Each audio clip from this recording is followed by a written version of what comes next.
so. Make it so. Make it so. Make it so. Make it so. Make it so. Make it so. Live long and prosper.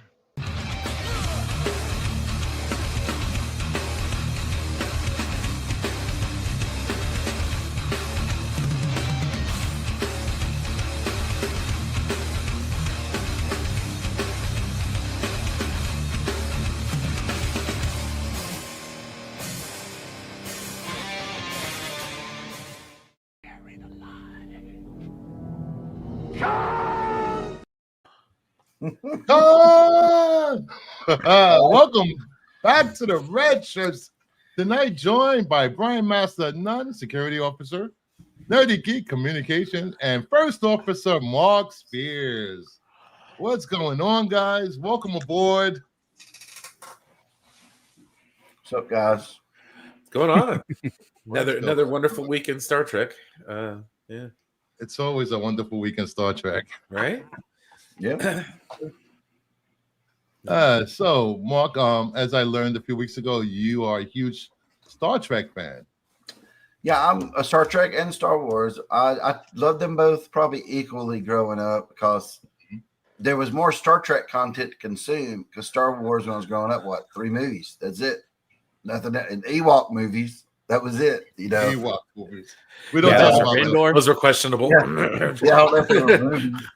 But oh yeah, man, I remember watching the reruns of the original series all the time, and then got in on Next Generation. When it was in syndication, I think it was on like Saturdays or something for me when I was first started watching it. So and that was neat because that show you grew into it, right? First season, okay, kind of finding its legs. Couple of seasons in, man, it was amazing. And then I like, of course, all the movies they were coming out with, the original series movies, the Next Generation movies. And so, yep, loved it all. The remakes, okay. I prefer the original Khan movie, The Wrath of Khan, over Uh-huh. Into Darkness. That's a That's taboo a movie. sore with me. subject.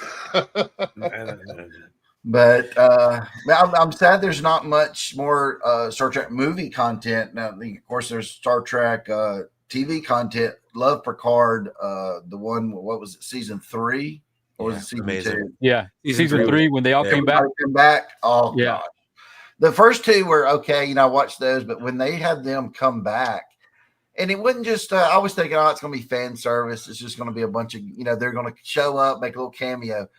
But man, the plot, whoever thought it out was great. It was everything that you would want like a reunion show to be. Just perfect. And then when they all got on the ship at the end, right? And you're like, oh my gosh, I'm sitting there tearing up when I saw them back on the Enterprise D, man. It's just, You were not alone. You knew this was going to be Picard's last voyage. Yep. oh,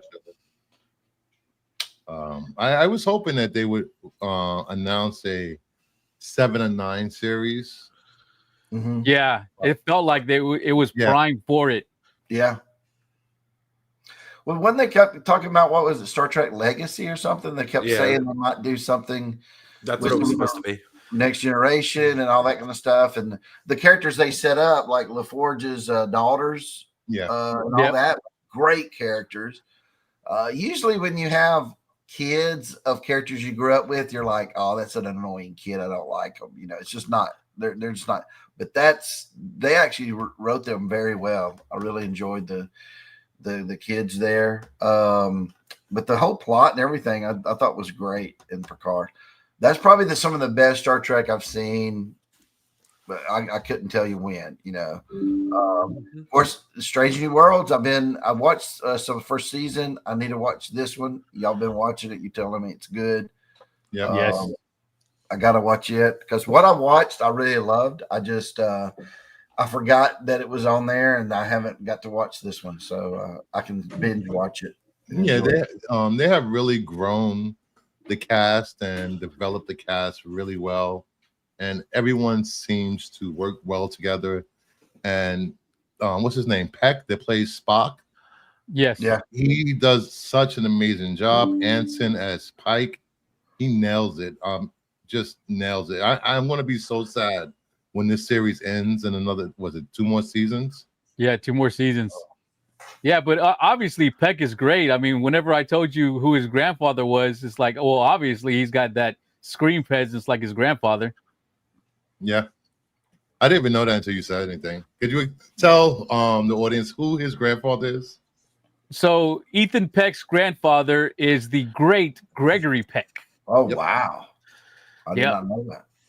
I've noticed when I watched that version of Spock versus the movie version of Spock, I enjoyed the TV version of Spock better. It just seemed like it seemed like Leonard Nimoy's Spock, right? It more of that. So yeah, man, that's neat. I didn't know that was who that was. So Yep. makes Yeah, sense. Mark, did you watch any of season 2 of Strange New Worlds? I want to say I only watched season 1, so they're up to season 3. So I got season 2 Yes. to watch as well. I don't think I watched season 2, but maybe I did start watching it because, I mean, back in the day, I watched everything. Voyager, Deep Space Nine. I've seen every episode of all those. Enterprise. So this one would be the only thing I haven't watched is, I guess, season 2. I watched all the Discovery and that other show that's just come out, right? The it's where they're the hidden guys. They're Section 31. Section 31. Oh, Section 31. that's just now coming out, right? I haven't watched it yet. It's a movie. It's on Paramount Plus. I haven't watched it yet. Oh, it's just a movie. It's not It's just a made for Paramount movie. And, It was. They were talking about making a series, but then they just ended up making a movie out of it. It didn't. So have you watched any Lower Decks, Mark? I have watched some of the Lower Decks and some of the where Lower Decks appeared on Star Trek. What was that? Were they on Strange New Worlds? Yes, that was season 2. Worlds, yeah. Yeah, that's what I was going to say. That episode with the guy Quaid on it. Yeah, I watched. Yeah. I watched that one. Boimler. Yeah. So Bradford Boimler episodes in season 2. And the girl is the girl still on the series that was like a con descent, like ties into con? Liana Nunian Singh. Yeah. Because I remember watching her, I was like, oh man, they got her in this weird kind of relationship with Spock. It's not cool, right? Yeah. It's like, what are you guys doing? First it was Nurse Chapel, now he's over here with Singh. I'm just saying, like, has Spock ever been known for slaying? I mean, this guy over here. Back in the day, you kind of want to know in the original series now, what was he doing when behind closed doors, man? Right. Look out, Uhura, you're next. Everybody on the bridge crew. See, he gets it all out of his system by the time he's on the Enterprise. It was Spock, dude. That's crazy. Comics Kid said standalone movie wasn't great, honestly. Section 31. That's basically what most the general consensus was, and that's why most of us didn't watch it. She is not liking Nurse Chapel right now because what she did to Spock this season. A lot of people are not liking Nurse Chapel this season. Also, since Mark is here, I'm going to give away a book, #Trek, and I am giving away one of the rare 1 in 50 foils. Woo, man, that's go for like $100, $200 bucks. I know it does. We got to get back to the viewers. Man. I'm gonna hashtag. Let's see. Share this out. Hashtag go right ahead. Myself, man. That's a good book. Did you get any copies? I do have some. I saw them earlier today. I got a bag and board them. I saw that I have a few, but yeah. If I got a question for you, Mark. So if I ever went to a con and I took a blank sketch cover of Star Trek, would you do an Enterprise for me, or is that not something you're used to doing? No, I've never had anybody ask that. I would probably do it because that's not that hard to do real quick. Usually, when I'm at a con, I will leave my pencil and pens at home, so I only have like a Sharpie. Because that way I have an out when someone asks me like, hey, can you draw me a picture of the Hulk real quick? And I'm like, dude, it'll take me like 10, 15 minutes. So usually that's what I do. But I have some Star Trek stuff that I've done in the past and some that'll be coming out here in the future. So if you like my artwork and you like Star Trek, I can't talk about it yet, but it'll be out within a year or two, and I'll have to come back and we'll talk about it. But I love the original series, love the Next Generation and all that, and I had my dreams fulfilled of getting to draw some of that stuff. So, nice. It's funny. I was going to ask you if you were doing a Star Trek cover. I did a picture of Kirk and Spock and had Shatner sign it. They stopped me and said, "Where did you get this?" And I said, "Oh, that's mine. I've worked for Paramount before and all this kind of stuff." And they were like, "Really? We really want to get your information. We want some of these." And they liked it that much. So, yeah, that was an honor. I actually worked on Star Trek trading cards years ago for, I want to say it was Rittenhouse. You had to get, this was about 2007. That's how long ago that was. They were going to do sketch cards of every episode, like one sketch card, but you had to draw the same exact card like 50 times. It was kind of weird what they were doing. So they went and got the cards printed up.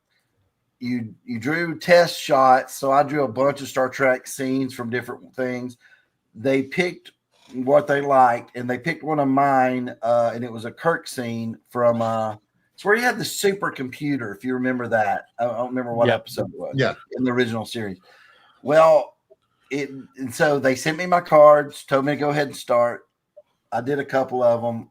Then they wrote me back and said, "Hey, Mark, we're having to cancel the project because we couldn't get enough artists approved, because every time they did a likeness, like William Shatner would have to approve that likeness. Yeah, I was the only artist out of all of them that he approved his likeness for. So that was my claim to fame at that point. For years, I would wear that as a badge. I'd say, of course, the series never came out. I still have those blank Star Trek sketch cards, though. Oh, wow. That, So, because I did not send all of them back when they asked me, I was like, "No, this is something part of you." I kept like 20 or 30 of them. So I still have those floating around. But yeah, that was really cool. And then getting to meet William Shatner this year was awesome.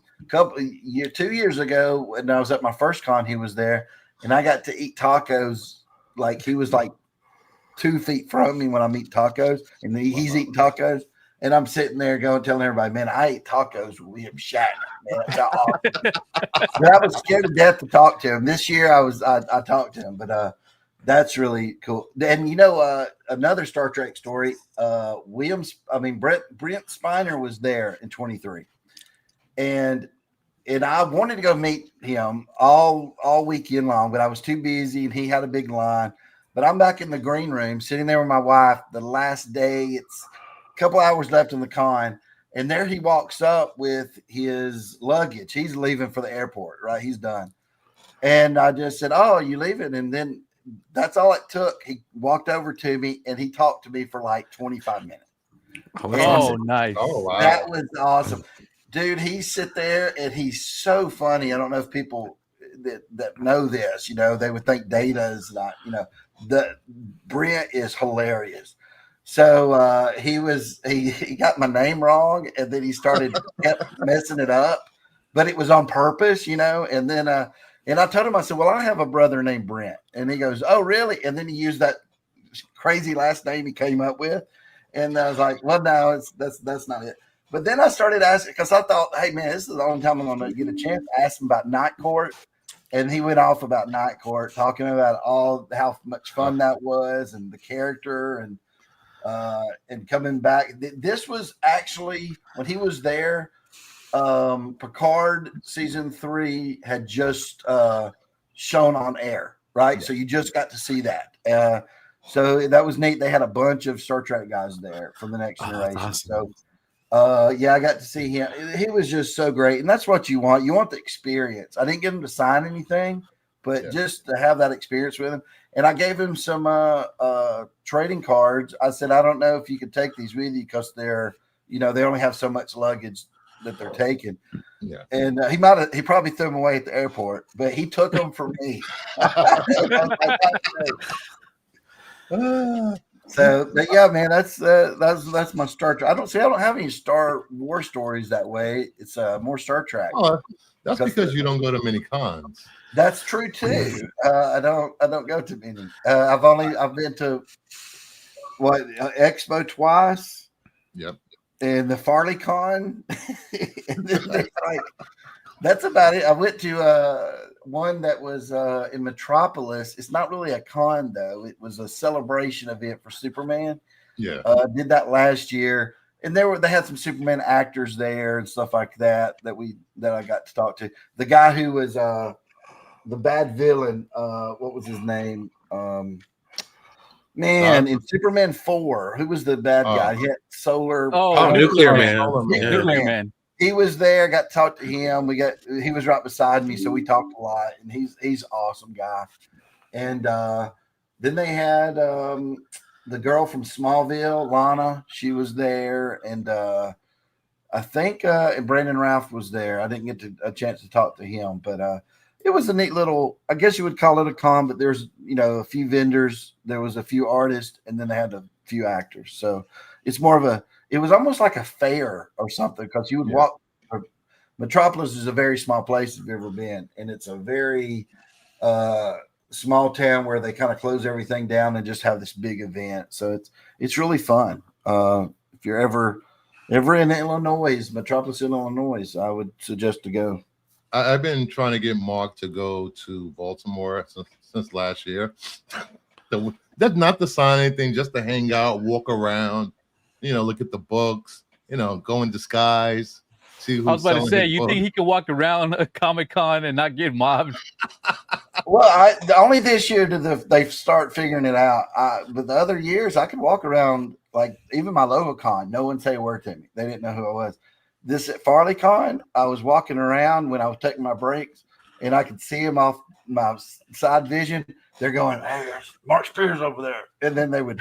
These are the vendors. Then they would come up, and then they would swarm me, and it was like, oh man. And then I would have people coming up saying, "Hey, I don't want to stand in your line. Can you give me a signature, and I'll just pay you cash?"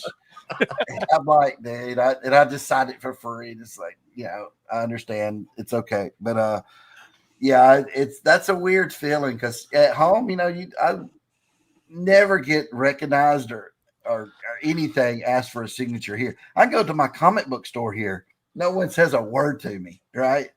So it's so weird that to get attention when I'm somewhere else like that, because I was just at my local comic book store a week ago this Sunday. Was in there talking to some guy for 30 minutes.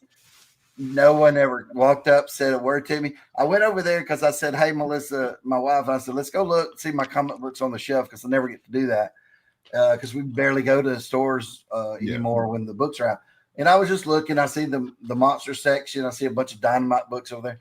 And then I see a guy walk up, and he goes over there to one of my books and just starts opening, looking at it.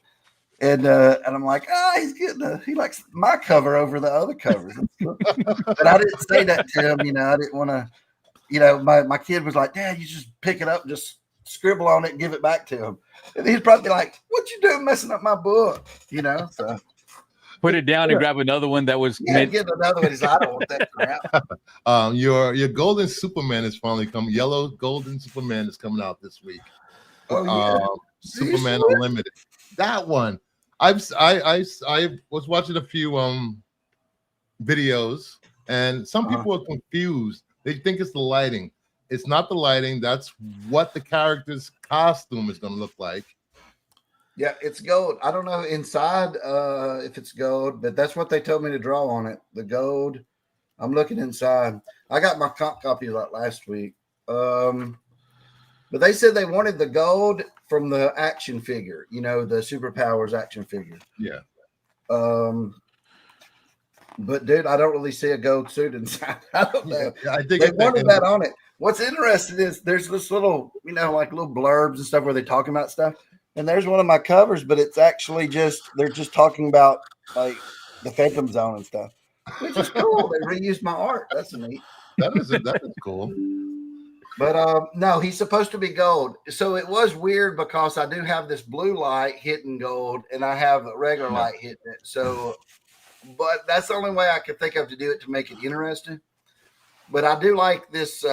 This is my latest version of Superman, and it's kind of the one I used for Superman, Batman, World's Finest that'll be coming out here the next 6 months or so. But I like the lighting on that one a lot. I like to play around with colors, all the crayons. It's a nice cover. Bruce is gone at the moment. All right. I am right here. Disappeared. I just wanted to show for the audience that haven't seen his Superman Batman cover that he did in World's Finest Annual #1. Oh, that one? Yep. 9/8. I have one signed too, just saying. That's one of my favorite Batmans that I did. But that was the first Batman I ever did too. So that was interesting to get to do that. And that was my first DC book to come out, even though it wasn't the first DC book I did. Yeah. They just did them in such a weird order when they come out.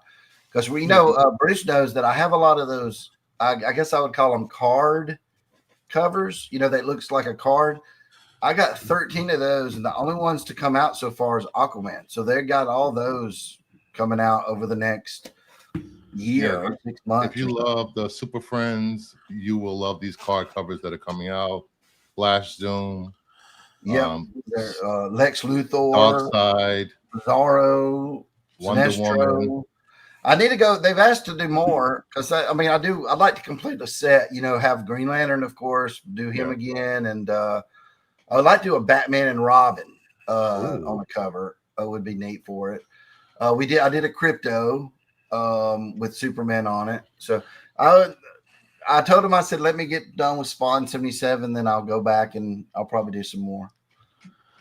Nice. So let's get into some Trek. We're going to talk about episode 6 of Strange New World, the Salat Who Ate Its Tail.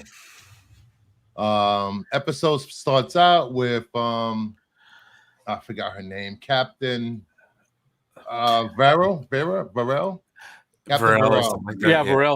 Captain Vulcan.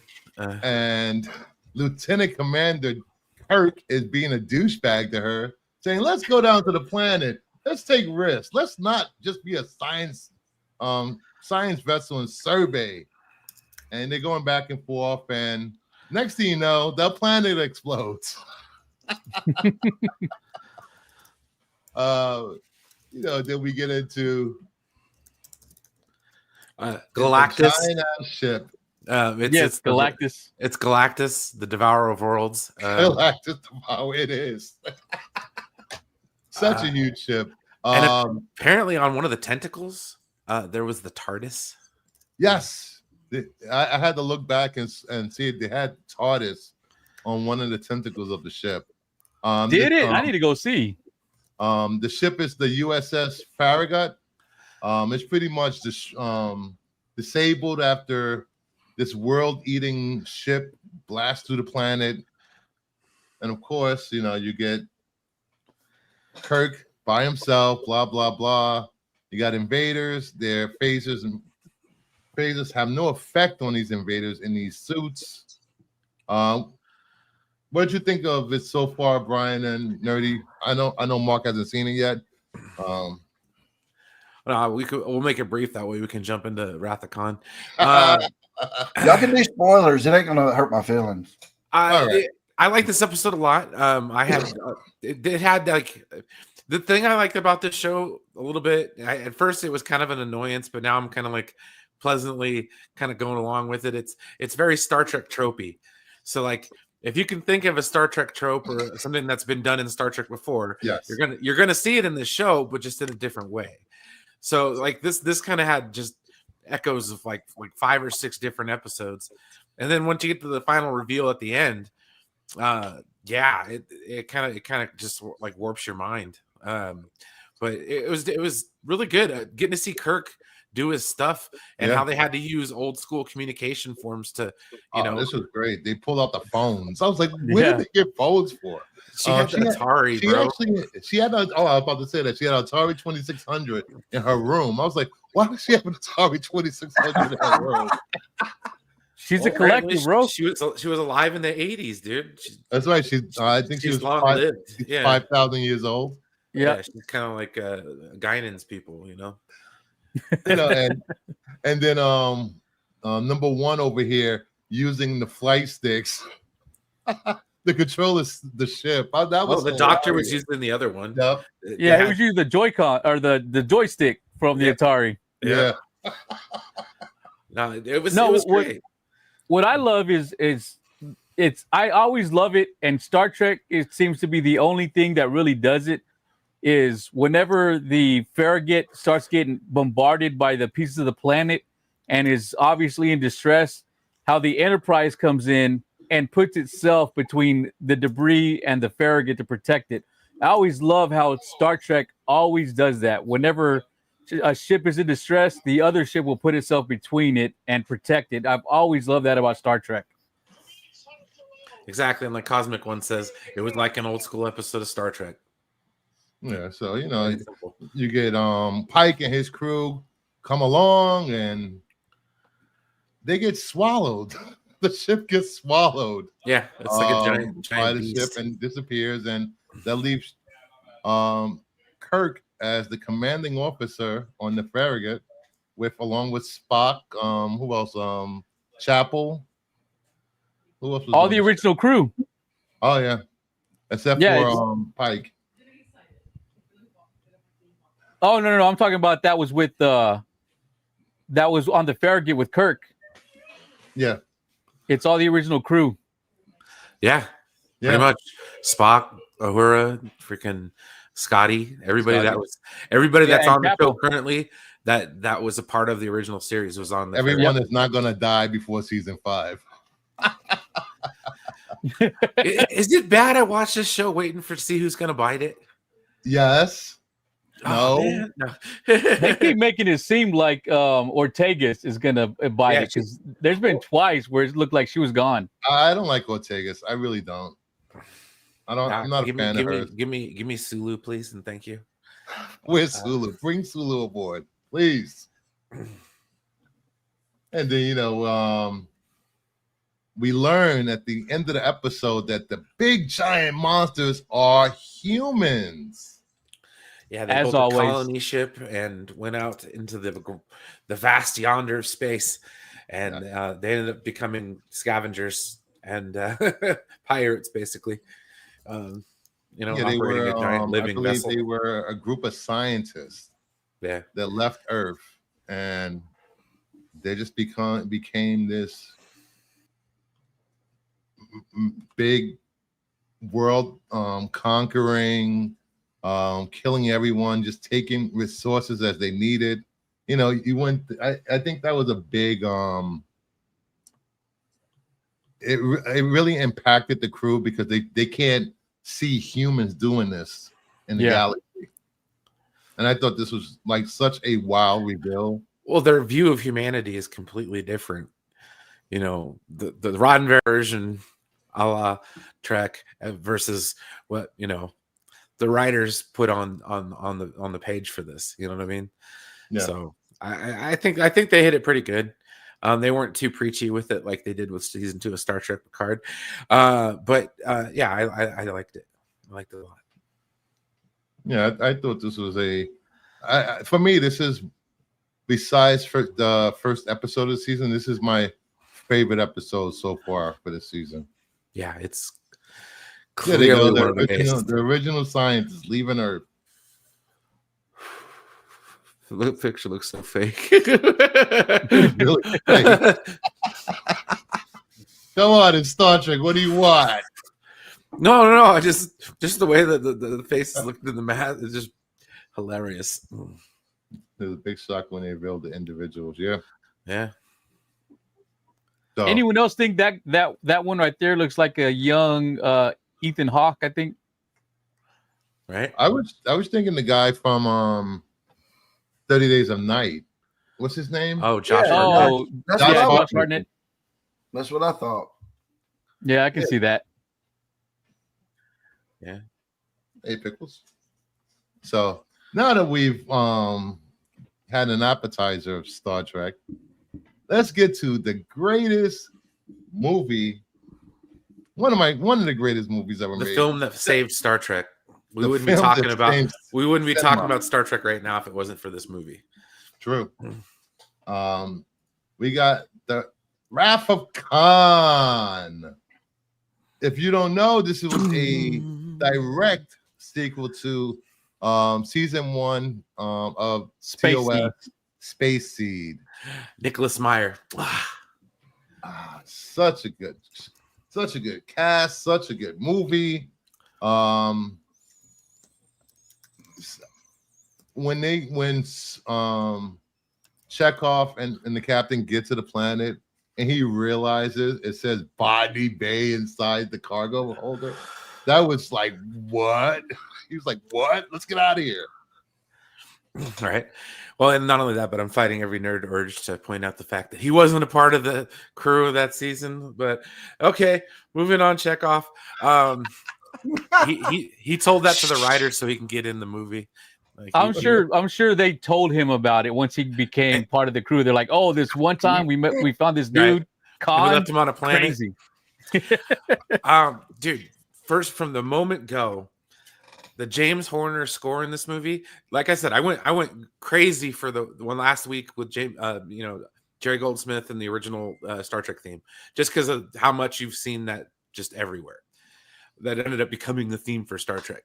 But this theme here, just wow! I can't say it enough. It hits you right in the beanbag.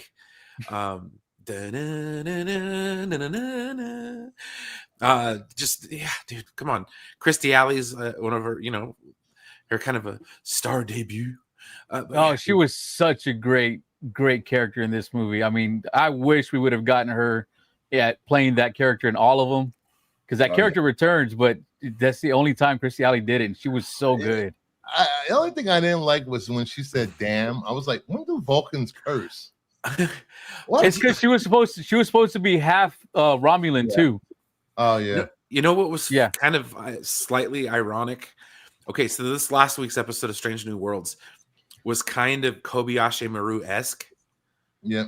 I was thinking about while I was watching Star Trek 2, I was like, damn, this is Kirk Kobayashi Maru. It's a no-win scenario. Let's go. Well, this is the introduction to Kobayashi Maru, isn't it? Yeah. First time it was mentioned, I thought. Yeah. Pretty much, yeah. And they based the video game for the Super Nintendo off this. It was legit. Starfleet Academy. That was so much fun. But yeah, dude, the ear, like, if you didn't like touch your ear while that was happening the first time you saw this movie, like, oh, dude, yeah, that was some like body horror in a Star Trek movie. Like, you just don't expect that, Yes. When I first saw this as a kid, when I saw that the little brain eating things, I used to worry about going to sleep and like, what if a water bug or a roach crawl in my ear? They wrap themselves around the cerebral cortex. First causes madness, then death. And that's how his wife died. That's what's really interesting too. Yes. Well, that's what killed his wife, is one of those freaking earwig things. Star Trek Wrath of Khan, it needs to be studied in classes of teaching writing for villains, because the first thing you see is, like you said, it's Chekhov and the other guy, and he walks in and has his crew with him, or his guys. But you're supposed to have a reason to fear this villain. Like, say you never watched Star Trek before, and you're watching this, you're seeing this guy and how he acts, right? He picks him up with one hand, right? Then you're like, whoa, this is different. He's got these muscles, and then but he's so intelligent and eloquent when he's talking and speaking, and it's just, you can see it in his eyes how crazy he is because he wants revenge so bad. I love it. Just the little, I mean, it's the little bitty things, like when he's saying Captain Kirk, and he goes, "You mean Admiral? Oh, Admiral Kirk." Yeah. I got a promotion. All right. Yeah. And it's like he gets promoted while I'm sitting here at this planet, and then and actually, if you think about it, the guy's not that wrong about. He was alienated there, or whatever you want to call it, sent to a world like that. They never checked on him. Yeah. So that's an offense by Starfleet for not doing that. Dude, his wife dies. So many people die. Because if you think about it, everybody there is like young. Yeah. Even the guy from Phoenix, that show, and he's like the right-hand man of Khan. Yeah. That guy. Everybody's very, very young if you look at his crew. So I'm thinking they were born years later. Dude, that's just a way to make a villain entrance. It's up there with Darth Vader. When Darth Vader walks that corridor and you get, and he lifts the guy up again, choking him and all that. It's the same kind of setup where you're like, dude, this guy means business. Right. But that's just even the very beginning of it. And the whole thing about Khan wearing one glove. He says, I want to just put one on it. So you don't understand, why is he not wearing two? Maybe something's wrong with his hand. He was always thinking about his character. And it's so good. Love the visor, the production, and it's made out of, if you look at their clothes, they're all just made out of parts that they had laying around, right? Yeah. Spare parts around the costume shop, It's just amazing. I tell you. And you think about it, when I rewatched Space Seed today, I believe it was Khan and 72 other survivors. Maybe 5 to 10 died when they took back this Enterprise. Maybe, but that's a lot of lives that Kirk is responsible for. Yeah, that died. I mean, that is a thing if you start thinking about it. And the whole premise about the revenge, and it's Moby Dick basically, yes, which is great. Everything. I mean, I'm telling you, when they wrote this, I've watched so many documentaries on it and things, but they took parts. They wrote so many scripts. They took little bitty parts to each one. They said, we like this, we like this.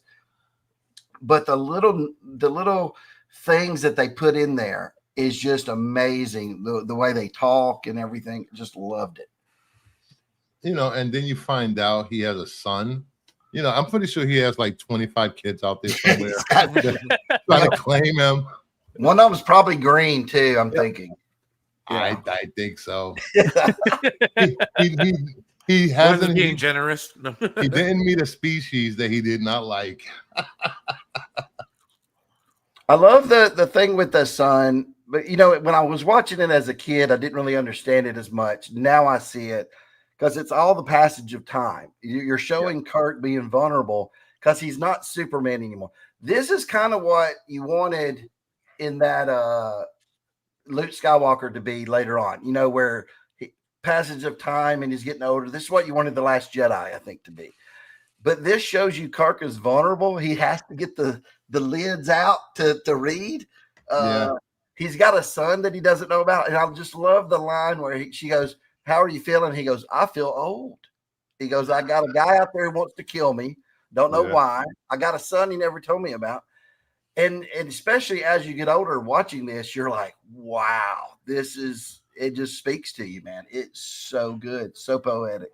And then how we talked about Picard earlier, they did the same thing. Picard in season 3 finds out he's got a son. Yes, I think they went back and said, what worked in that movie? Let's use that. And then to find out, it wasn't the first time Star Trek back to the well on that one. if you watch this movie by itself, it's interesting, but it's very sad if you know what happens in the next movie. because Yeah. You click the whole son thing. So that's just it's my more boy. sad. But yeah, man, that's just this made the characters so much better than in the original series. I think it made them more vulnerable, more identifiable, even with Spock, to Kirk, to Bones, everybody across the board. I thought it just made them even better. Unlike the show, this movie gave the characters room to breathe as exploring their feelings and relationships with each other. Yes. And you see the dynamic that plays out from the beginning, when he first doing the Kobayashi Maru to the end, where he's an arrogant bastard in the beginning, and then he has a son, he gets humbled. I guess you could call it a sort of hero journey throughout the movie. It's character growth. He becomes, dude, when he's biting that apple, I still to this day when I'm watching that, the hairs on my arm just raise up because he's sitting there. I'm smarter than the guy who's supposed to be really smart. He's like, I've been doing this code with Spock, and he's eating that apple, and he's like, beam us up. And I'm like, oh my gosh. And the music starts hitting. But it's it is, he has a very, I think it's a character journey where he can't face death. He never really had to. And then Spock dying to save everybody. And he sits there and talks at the end of his funeral. It's just, it's a character growth moment to me. I think Kirk changed in that whole movie. And when he first learns that it's Khan, his face, it dropped on the floor like, holy fuck, I messed up. I think it's Shatner's best acting in all of Star Trek too, because of that. You're acting without Ricardo Montalban being there at all. So he's acting to some guy offside reading the lines, right? And the whole thing when people complained. I remember that where they said when Scotty walks in with his dead nephew, ain't that what it was? Nephew? Yeah, it's his nephew. He displayed more emotion than Shatner did. I think Shatner displayed the kind of emotion he could show as a captain. He's leading everybody. Yeah, he can't be crying. I just, man, it's just amazing. Again, the way they have each character with Kirstie Alley doing stuff and questioning everything. Savik's sitting there going, well, why did you do this? And he's like, I didn't do anything. We just got caught with our pants down or something like that. It's so true. And how do you defeat someone who's basically smarter than you and physically better than you and has this ultimate weapon that and I also like that they didn't make it a weapon. It's just going to be used as a weapon. That's neat because Star Trek was more about not weapons, but populating, fixing a planet. It was a terraforming device. Yes. It was a whole commentary on it's not the object, it's the person that's holding it that makes it good or evil. It's like a gun. Exactly. Like guns. It's not the gun, it's the person that's holding the gun. So it's like, Dr. McCoy's like, suppose you use this somewhere where life exists, and Spock goes, rewrite the Matrix. That's life in favor of the new Matrix. And how good was that? Bones and Spock talking about that, and it's just that's what actually when you think of Bones and Spock, you think of them arguing that way. It's the angel and devil on Kirk's shoulder. Yes, the metaphorical one. The logic and passion. The logic and passion, and that's what I think.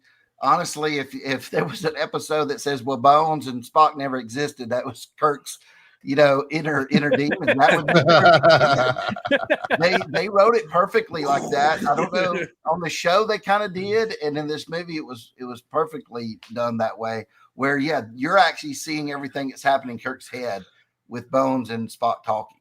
So, when Bones is over there saying how God created the Earth in 7 days, but wait, here comes Genesis. We'll do it in 1 day.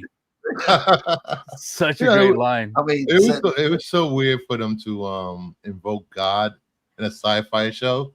We'll do it in 6 minutes. I was like, wait, what? 6 days. I know that. That was probably the first time they ever did that. I don't know if they ever did it in the original trilogy. And then even at the end, I remember as a kid watching this, I was probably, I don't know, 10 or so. It was weird that they actually did Amazing Grace on the bagpipes at the end. Yeah. You know? Oh, Yeah. yeah. I was like, I was kind of shocked at that because I'm thinking, this is the future. But you got to remember, they did come from Earth. This isn't Star Wars. It's so things are passed down and things It's a like maritime that. tradition, Oh yeah, But man, that gets you in the feels though. Navy thing, the theme of it being more when they're doing the loading the torpedoes. Dude, that's genius. Actually, have them something to do where they're pulling the things up, and pulling up the grates and getting it ready for loading it was up. the best submarine movie I've ever watched. That's basically especially when they get to once they get to the nebula and they have nothing but sensors and everything like that. That is a submarine movie. It's a submarine movie, but you're actually able to talk to the other guy in the submarine and see them on the screen. That's basically what it is. And that was genius. I love the uniforms. Those were the best uniforms that I think they ever had at that time. Yeah, because the uniform were great. There's a reason why they ran with them the rest of the time. Oh yeah, I mean, everybody that loved. was Well, what made me sad though as a kid, they had all kinds of action figures for the first movie, right? Because they're trying to be like Star Wars. You had I had a bunch of Kirks and stuff like that. This movie comes out, there's nothing. You couldn't get any merchandise for that. They were like, "Oh, it's not gonna do well or whatever." But now you can finally get a con. You can get con action figures. You can get Kirk action figures and all that. When they were in that field, and that was like the most intense part of Act 3 of the movie. It was like a shark circling its prey as Enterprise is circling the what was the name of the ship? The Reliant. the Reliant. The Reliant. I thought that was so great. It was just like so intense. And then just seeing them finally get their due and Khan's like, you know what? If I'm dying, I'm taking everybody with me. Let's go. Yes. He had no qualms about it. He will not be captured. He let his emotion and ego drive him the whole movie. He could have destroyed the Enterprise, had the chance. He did nothing. They could have got away. On this one, it's I remember watching Superman about 20 years ago. Again, I'd watch Superman growing up all the time. Christopher Reeves, loved the movie. Didn't catch it until I owned a comic book store. I was watching it one night. I went, wait, Superman's weakness here wasn't kryptonite. It was vanity. He sits there and tells a reporter, "Oh, I'm alert. I can't see through lead." Yeah. Right? He thought nothing could hurt him. So that's why Lex Luthor reads that. And that this was the same kind of thing. It was vanity. He was like, nothing can, hurt me. I'm going after Kirk. I don't care. Even though, remember the guy even tells him, his like first officer kind of guy. You have Genesis. You have everything you want. You have everything. Yeah. And that's the Old Man in the Sea. That's Moby Dick. That's everything, man. That's all these classic things of literature, and they did it so well in there. And when Kirk is looking over to his son, and when they're sitting there saying how far away they are from the blast radius, and they're not even talking, but he goes, mm-mm. And then you can see it on Kirk's face, like, we're not going to make it. We're not going to make it. Nope. He's like, nope. And then they celebrate. And then when he just looks over there and doesn't see Spock when Bone says, "Get down here." That acting there, though. Oh, it was so good. And this scene when they're holding him back and Scott, I don't know if it was Scotty or Bone, says he's already dead, Jim. It was Scotty. Yeah, he's dead already. Yeah, he's dead already. Oh my God, that was such a moment in this movie. And then Spock's just sitting there, and he gets up, and they saying there, this was such a but Spock, when he gets up the first time, he straightens out his uniform. Yes, it's coming. Yes, I don't know if it's written in the script or if that's Leonard Nimoy, but dude, that is perfect. I mean, he's like, gotta straighten up. Captain's here. Get over there and do his thing. And having them not touch each other, and just do the whole, because that was from the original series, right? He would always do the live long and prosper. And Yes. I can do it with both hands. I never took the Kobayashi Maru. What did you think of my result? I think I was 5 or 6 when I watched this, and man, I was tearing up whenever Spock was dying, and then when they're playing Amazing Grace and they shoot him off, and it's like, man, that had me in the feels when I was a kid. I did not know this. Thank you, the graphic. Yeah, science fiction fantasy. I think it's probably one of the best deaths ever because you're hit with the impact, and then you get to see the funeral, and then how Kirk's changed in that last scene where what's her name, Marcus is talking to him, and he's got a smile on his face. He's like, something Spock was trying to tell me, and he has hope now, and he feels younger than he did. So again, he had a story arc, which nowadays people don't even put those in film anymore. No. One thing that carries over to the next movie is before Spock goes into the reactor room, he puts Bones out and then does the Vulcan. Gives him his Katra. Yes. Yeah, remember that I was like, wow. You think about it, seeing that you're like, that's just a throwaway scene. Then you see the next movie, and it was a great setup. Such a great setup. But let me ask you three this.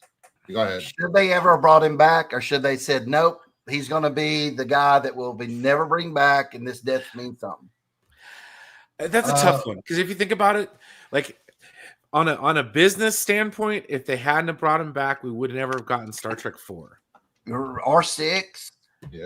Which I think 6 is pretty good. 6 is really good. Yeah. But mostly the fact that he directed 3, he came back and directed 3 and 4. That was a sign that he wanted to come back and be a part of it again. Because he they liked wrote him this to so die. much. Yeah, I mean, this changed Star Trek. Number 2 changed it. If number 2 hadn't been good, I don't know how much more Star Trek we would have had. I think it was dying at that time. Yeah, they were picking other things, Star Wars fast beat stuff, something up tempo. And I think this actually Next Generation owes something to Wrath of Khan, because who knows if that would have got. Well, yeah, they greenlit the series. It greenlit the series is basically what it did. A lot of the credit should go to Harv Bennett, who took over as producer took over. They basically told Gene Roddenberry, your movies are boring. Go sit down. They're too heady. Yeah, I mean, it was 2001 Space Odyssey type to me. It's more of that. Yeah, exactly. But not done as well. Exactly. But I love how Harv Bennett came in and he brought in people like Nicholas Meyer, who really weren't Star Trek people at all, who were just people who had written a few books. And you would think that wouldn't work, right? Because they've done that with comic book movies. They will actually bring somebody who goes, "Oh, I've never read a comic book," and it turns out to be horrible. Yeah. But you know what? You sit there in those. I've seen those documentaries. You might have seen it too, where he goes, "But I didn't know what Star Trek was. I never watched it. But I knew Horatio Hornblower. I knew about these adventures. So he knew kind of a comic booky kind of thing that was similar. And he said, that's what I'll turn it into." Did you just say comic booky? Ease up, Bruce. Ease up. Okay. Almost like to use the word pulpy. Like, I mean, some of those way back in the day, but like just the what they brought to it. Nicholas Meyer brought the militarism to it, and you brought that up a few times, and it's something that's stuck with Star Trek throughout its run. Because before it was kind of, hey, it's a bunch of hippies in space, all right, let's do our thing. But once they established that, Harv Bennett and Nicholas Meyer deserve like mounds of credit for saving the franchise. For moving it in a good direction in terms of the movies. I mean, just there's so much to be said about like just everything that was going on around this time. Like I wasn't even born. I was -1. I watched a lot of documentaries, which are fantastic. If you don't have the special edition DVD for Wrath of Khan, I recommend getting it. Listening to the director's commentary while Nicholas Meyer talks about everything. and then go watch the day after, and then try to sleep. Just kidding. If they would not have brought Spock back, I don't think Trek would have survived without Spock. Yeah, you needed that. But you have that friendship and buddy dynamic between Spock and Kirk that's grown. It grew even more throughout the movies. His motivation to go find his friend drove him in the search for Spock. It's always Spock trying to pull Kirk back from being the worst of himself, and it's I don't know. I don't think Star Trek would have survived without Spock. Well, the thing about Spock is that despite what that he's a Vulcan, for most people who watch Star Trek, they're nerds. They're going to be socially awkward. They're not going to be good at expressing feelings. And he's probably the character that most people relate to the most. And if you kill him off, that takes away somebody that a lot of people, because like people always relate to Spock and they relate to Data because they have, a lot of us have a hard time showing emotion, being able to fit in with the main crowd, and you relate to those characters. That's just the way it was. And with him gone, it would have been really hard for a lot of people to. I mean, I'm not saying they wouldn't have watched it, but they would have it wouldn't have been the same. For decades, nerds they were ridiculed, laughed at, and seeing Spock trying to fit in, I guess we're trying to relate, he relates to trying to fit in amongst humans. So nerds trying to fit into normal people. We had our own little circles, and now it's not as bad, but it's still bad. Even nerds bullying other nerds, just saying. Oh yeah. The Trekkies are that's what we're down to amongst now. The nerds. We've reduced ourselves down to it. And then that's why I blame Big Bang Theory. It's all that show's fault. When this came for popularizing mainstream nerd culture, it dislegitimized Star Trek for people. Like some people watched it on the TV, some people didn't. But when this came out, it made it mainstream. It was pop culture. Yeah, definitely. It was huge. You would see it on all the magazines. They were talking about it. I was just talking to my sons about this the other day, how movies back then, because there's no social media, there's 3 channels on TV. You actually, when something big hit, like I remember Batman in '89, that lasted the whole summer. It was like you couldn't go into a store without having Batman merch and T-shirts everywhere. Everybody would be wearing them that you saw. And when even this became like a mainstream thing where everybody was talking about Star Trek that summer when this came out. You don't get that nowadays with movies, right? Even if it's a hit, it's on streaming within. Superman's already on streaming, which is crazy to think that it went that quick. But the world's changed that way. Man, I don't know if you could ever get a movie, another Star Trek movie that'll ever beat that. I don't think you can. It was a perfect storm of things, and it's just. And again, I'm not saying even in Star Trek movies. Wrath of Khan in my top 10, maybe top 5 movies of all time, no matter what genre, what they are. Wrath of Khan is up there. It transcends genre great for me. Yeah, movie. Yeah. This is the one movie in all of Trek where it's like, even if you're not a Trekkie, it's like, oh yeah, I saw that one. That was a good movie. But it's easy to follow. You don't have to know anything before it or anything after it. You can understand it. Well, this was kind of my foray into Star Trek. It was Star Trek 4, and then I watched Wrath of Khan. So it was like, whoa. I did the trilogy backwards. That's kind of. But it all made sense at the end. 4 was good. I enjoyed 4. 5 was odd, and but it was a William Shatner ego project, is what they like to call it. Yeah. But it was still good. I mean, I like them all too. I went to Yosemite a few years ago, and I got to take a picture roughly. I was like, oh yeah, this looks like the parking lot where they filmed it. I wish though number 3, which I like, but what would it have been like if Kirstie Alley had came back? Yeah, that would have. I think it would have elevated it more. not saying anything bad about the actress at all. I think she was good. I like But Robin Curtis. That But yeah. same character would have been, and I don't know. One thing that always bothered me with 3 was what's his name, Doc Brown, Christopher Lloyd. Yeah. I like him, but I can easily tell it's Christopher Lloyd, if you get what I'm saying. Which is crazy because it's like this is his first role outside of Taxi. Exactly. It's when I rewatch it now. Back then, you didn't know who he was, so it didn't really matter as much. Of course, Taxi, but well, John Larroquette was another one of them. yes, and that when you watch it now, it really kind of throws me off. I wish it would have been either the makeup appliances would have been better to where you can't recognize them, or they hadn't gone on to do other things that like kind of cement you with that person. Yes. I mean, no matter how much they cover up his face, that voice is Christopher Lloyd always coming out of him. Yeah. His voice is always that same thing.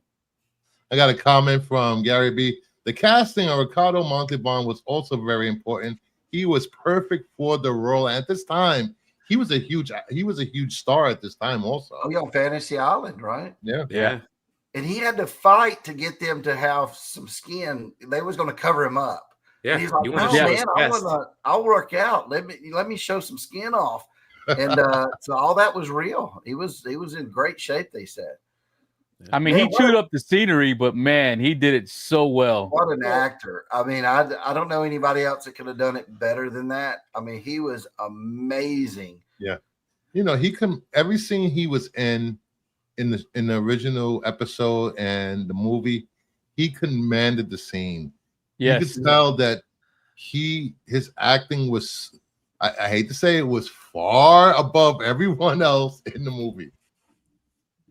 Yeah, Well, I mean, it was like, and plus he had to do that basically talking to nobody.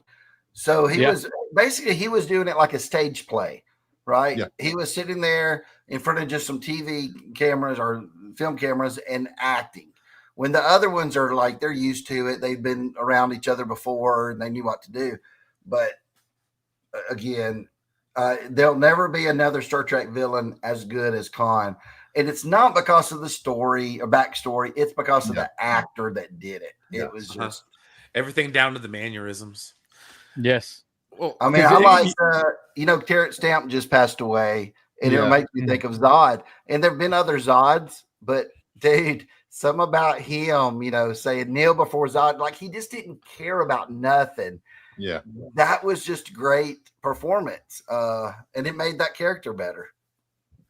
Yeah, because if you think of any enemies in Star Trek, you'll think of the Klingons, you think of the Romulan, the Borg, but Khan is always there, and it's just this one person.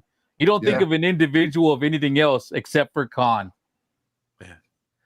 Well, dude, at the end of the day, like this movie, when we eventually got to it, but like it wasn't a chore. Like I didn't have to watch the movie. I wanted to watch the movie. Yes. And it was, and I told Bruce, I was like, even if I didn't watch the movie, I can quote it. And I've been taking it easy tonight. I can almost quote the movie word for word. Okay. Like that's how many times I've seen it. And that's just like how I always did things. It's like, I always just quoted movie lines. It was kind of my sense of humor, but like, before I watched it, today, I had in my head, lore from Wrath of Khan and the Search for Spock mixed up in my head. I'm like, oh, when the Klingons show up and take his son? I was like, that's in the extended cut. The extended cut. And really, the Klingons, you didn't really get to see them until 3. Well, they was in the first one, but for a second, right? Just briefly. Yeah, briefly, just to show the new makeup and how they're going to look. So, 3, that's how that set the stage for how the Klingons are going to look for years and years to come. So, until Discovery ruined it. Yeah. They're back. And then they got yelled at and they brought it back. So. Well, one thing about that this first movie, season didn't count. there's not on a movie like this. It's like if I said, hey, go shave 15 minutes off this, fine. You can't, because every single frame is used to set up other things. Yeah. I mean, the Kobayashi Maru comes back later on, right? Dude, even when they're sitting there, McCoy and Kirk having a birthday party where he just gives him a pair of glasses. The glasses come back later. I mean, this is the Yes. best movie of foreshadowing like that and using items later on that I've ever seen. I mean, you just, I don't know. I think it's, Quentin Tarantino says the one perfect movie he's ever seen was Jaws, which I do think it's almost a perfect movie. Yeah. I would almost say this is a perfect movie just because it nails every one of those. Yeah. Like he says, there's a checklist of things that they mention in the first act, and every one of them come back at the end. So if you need to be paying attention, like it just all connects. I think anyone that's interested in being in a film industry, whether it be a writer, director, producer, this is one of the movies that they should be required to goddamn watch. Yeah, they should. This is the problem. Yeah. They subtle writing has gone out the window. It's not because of Hollywood. It's because the audience is stupid. They want the next best thing fast, quick. They want everything to be explained to them. They want their hand held through the whole movie. Cough, cough. Fantastic Four. Can you imagine this movie being made today, though? Like say if they was going to remake it, right, with the new cast and everything. The end scene, like you were saying, that third act, where they're just hovering, right, barely missing each other. Oh no, it would have to be fast paced, right? Yeah. They're going so fast and barely missing, and the critics would tear this apart. This was the most boring third act ever. This movie was too long. The acting was horrible. Who wrote this trash? I'd argue they did it in Star Trek Into Darkness, and it was horrible. They tried, they flipped the glass line for line. Like I said, I can quote the movie. So when I heard Kirk saying stuff that Spock said, I was like, "Oh my god, no!" It's so weird when you go in that direction for that movie. The lines have no gravitas. They have no means nothing weight to them. Nothing. Because you'd only seen their relationship in one other movie. Yeah, it wasn't very good. Exactly. So, but again, there's a weight. Even if you never watched the original series, there's weight to those words in Wrath of Khan, because the whole movie you can see how Spock has been advising him and been his friend, and hey, I need to take over the ship, and I don't really want to. Hey, no problem. This is yours, and all this. And it's just at the end that it all. Again, it all connects. Doesn't Spock say at the beginning when he asked about it, he goes, the needs of the many outweigh the needs of the one. They kept using that even in number 3 when he says it doesn't make sense that you came back and saved me. Oh man, I mean, I wish we had writing like that today. You just don't. I think that, like Bruce said, it's all about more action, more jump cuts, more camera lens. They think the audience will be bored. We have Rocky couldn't be made today because it's a slow paced movie where Rocky, by the end of it, they'll be like, oh no. And you think, well, they really did remake Rocky basically with Creed. It's a great movie, but it's not Rocky. It's not the same type of story, which is sad. If they're talking about slow moving movies, if the 10 Commandments released today, it would get bashed for the CGI on the bush. Yes. It would get bashed for too much skin being shown by the Egyptians. Well, it would also piss off a lot of people due to just religion alone. Yeah. So yeah, no, it wouldn't be made today, or it would just be so bad it would be like, oh gosh. Well, you could even take like Wizard of Oz, and if that was made today, it would be so CG, right? Everything would be all of that, and it would. I don't even know if they would add music to it and stuff like that. It's just a different world we live in. but it seems like there should be every now and then a movie that makes you go, hey, this movie could have come out in the 80s. You know, every now and then it should be that way. I don't really see many that do that though, but especially any kind of IP thing like a Star Trek or a Marvel or a DC, things like that. Like like Bruce, we talked about. I love the new Superman movie. Yeah, it's not Christopher Reeve Superman. It's different, but it's more of a Superman for this time period, right? Because the original Superman, they wouldn't have dared put other characters in it, right? They wouldn't have. They wouldn't have put Hal Jordan or something in it. They would have been like, people would think we're nuts. So I don't see Guy Gardner in the 1978 Superman movie. Yeah, that would have been so weird. So it was just hard enough getting a superhero movie made at that time. So this one was, but I really enjoyed this one. Everybody I've talked to had liked it. I liked the, crypto and all those scenes. But movies are just different nowadays. I think it's just it's the way they're written and made. Yeah, and that's fine. And not only that, but what also has changed is how they're delivered to the public. I mean, you can watch thing. You can watch your movies on your phone nowadays. So it's like, I always harp on it. I always harp on it because we get in arguments and debates all the time about theaters and all this kind of stuff. My thing is like everything's going to trend towards what's more convenient. And streaming is more convenient. And it's been like that. And since like the evolution of entertainment in terms of stage/film has evolved from the stage. So what happened when they started making movies? Okay, they converted some of the stages into movie theaters. And then after that, you had movies that were silent. Then you could talk. Yeah. And then the technology got better and better and better to where, you could mass produce it like that. But the thing is now the technology is so good that it could be beamed directly into your brain, more or less. Yeah. And there's really no need for that middleman of the movie theater anymore. It's like an arcade. You don't need to go to an arcade to play video games anymore. I need to go to an arcade to play video games. It would be nice. My goodness. I would. They have places like that. I'm here in Reno, so we got like the casinos, and each one of the casinos has an arcade. So that's cool. That's actually I still like going to the movie theater.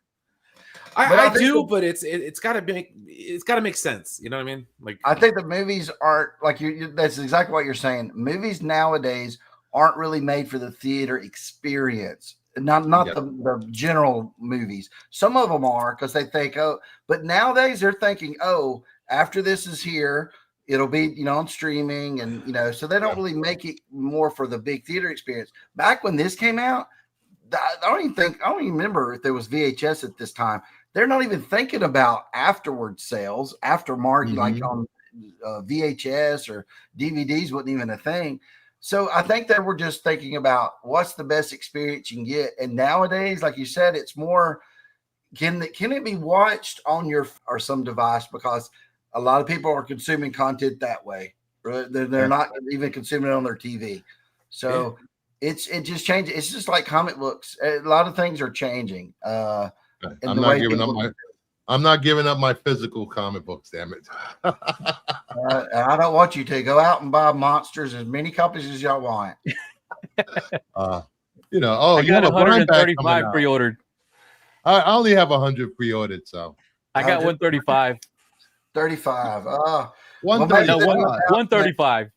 135. Okay, that's good. Yeah.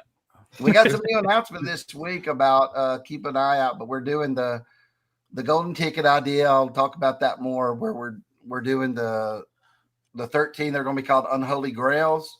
So each book you might have that inside, where it gets you a CGC 1-of-1 book. I think we talked about that before. And then and I'm announcing tomorrow I'm adding 9 more covers. I'll just go ahead and let you know of Night of the Living Dead. I did a deal with them. So nice. That's cool. We're doing that. There'll be 500 of each one will be put in the blind bag. So I could have stopped weeks ago. The order's already coming in, but I want to try to make it the best experience for the fans as possible. So the more stuff I can throw into them to make them a more a great time opening them. Halloween, that time period when I think of things at Halloween, I think of Night of the Living Dead. I used to watch it every year. So, and look at this guy, my friend Spoon Man over here. I got 175. Wah, get out of here. Semper Fi, devil, man. Jeez, I gotta get 100 more now. Damn. I gotta get to 200. Y'all need to get together and play this game we used to play when we'd open trading cards. I used to go to card shows when I was younger and set up and sell them. We would do a thing with all the other retailers. Everybody would get a pack and you'd open it up. Whoever had the highest number in the pack gets all the guys' stuff, right? Gets all the cards. Yeah. Y'all can do that with the cover number, right? We're going to number every cover, 1 through 80 something, whatever it is, 1 through 90. So y'all could actually do that. It's who knows? You might get all the covers. And of course, Comic Kid got 300 ordered. 300. 300. I'm not gonna. Whole weekend to open. Bruce and I are. Go ahead, Bruce. No, I was gonna say, me and Mark have a mutual friend, and that mutual friend is ordering 1,000 copies of Monsters Blind Bag. You know who he is. Yeah. Wow. Great guy. Now, Bruce and I have a plan that whenever they come out, we're just going to do a live stream of us opening most of our packs. Maybe not all of them at once. Probably 50. Yeah, Awesome. 50 each. Yeah, we're gonna have some fun with it. Make fun. I want to make fun of Nerdy because they're gonna. I want it to be a lot of fun and last all Halloween season. And then again, we got the Christmas ones coming up. So hopefully people like it so much that they'll also enjoy the Christmas ones. I'm going to try to do more Christmas themed covers in that one. But Bruce. Confirmed. Spoon Man wants to see me naked. I will be having a talk with your wife later on tonight.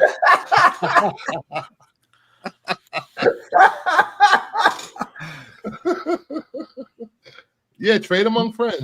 Let's trade covers. Covers you don't have, Nerdy. I will trade with you. Yeah.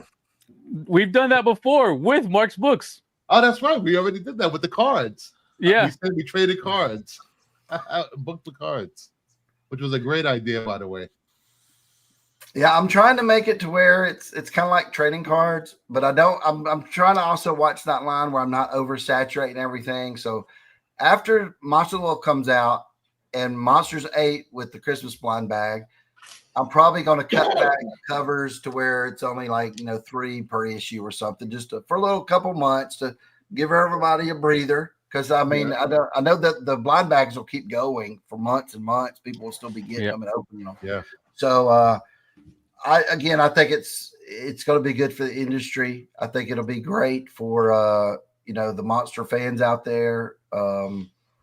Dude, it's about a month from today when Monsters #1 came out. I think it was September 18th. So it's around there.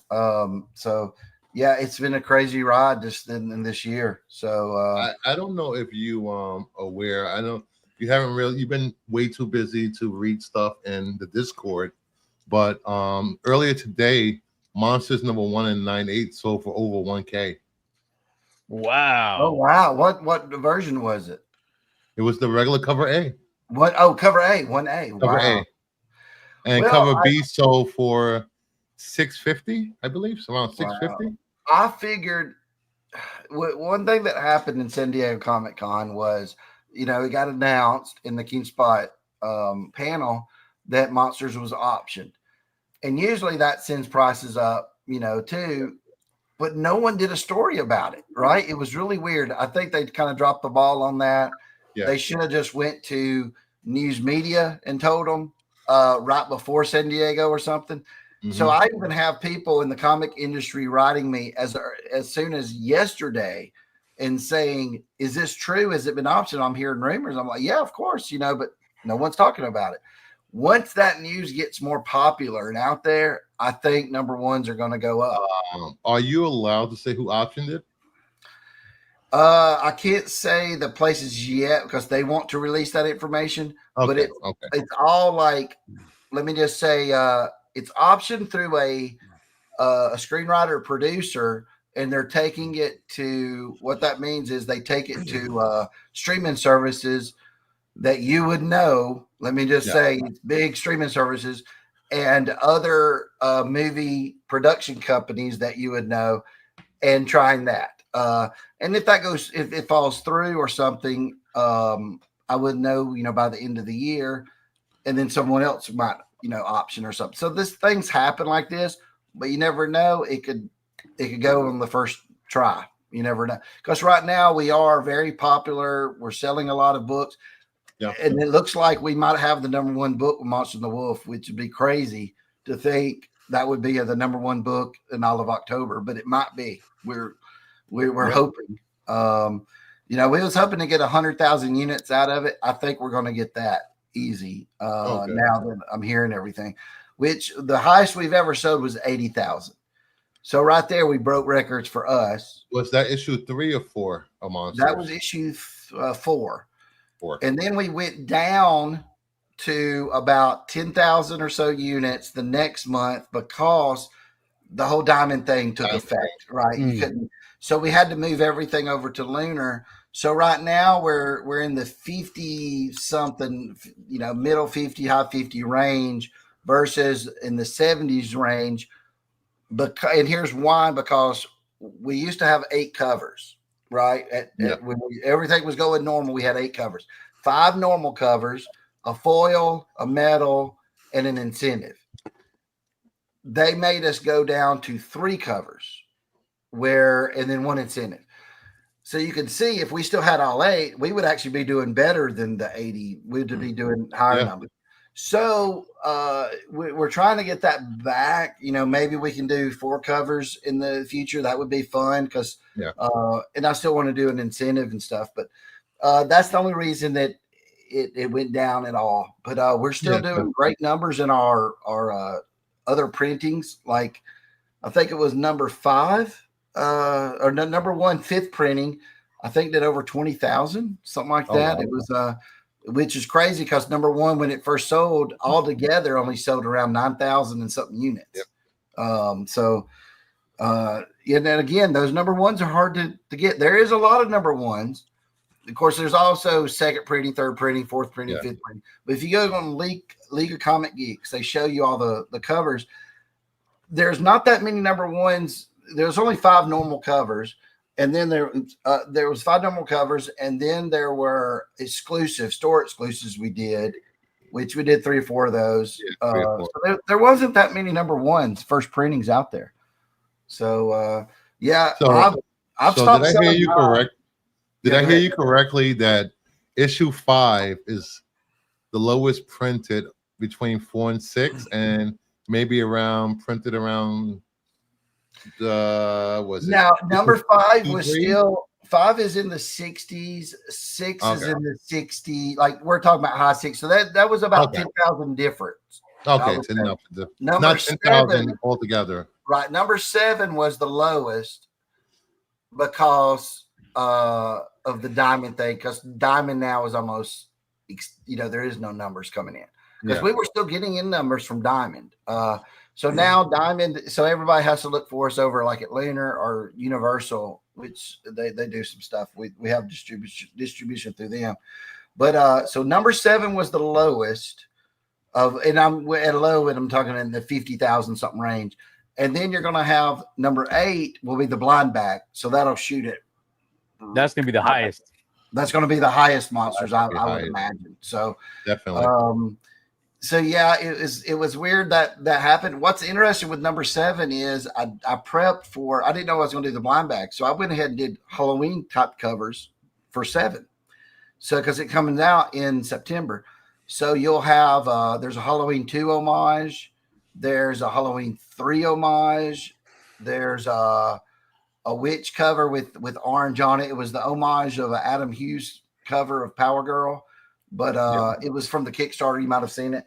I recolored that one to make it more Halloween. And then I even put Headless Horseman on the cover for the first time. So it was that's more of a Halloween kind of feel to them. And then we have the blind bags coming out probably about 2 to 3 weeks after that, maybe 2.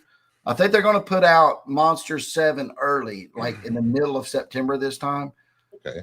because they didn't want it to be the same week or a week after the blind bags come out. They wanted to have. I want to share this. After I read issue 6 of Monsters, I messaged Mark right away. Like, what the heck? Damn Golden Man. I was like, I did not see that coming. I don't want to spoil it for anyone that hasn't read it. Goddamn, read your books, guys. Read it. It's a good story. It's not just covers. It's a great story. I love the Slayer. Oh man, I love that character so much.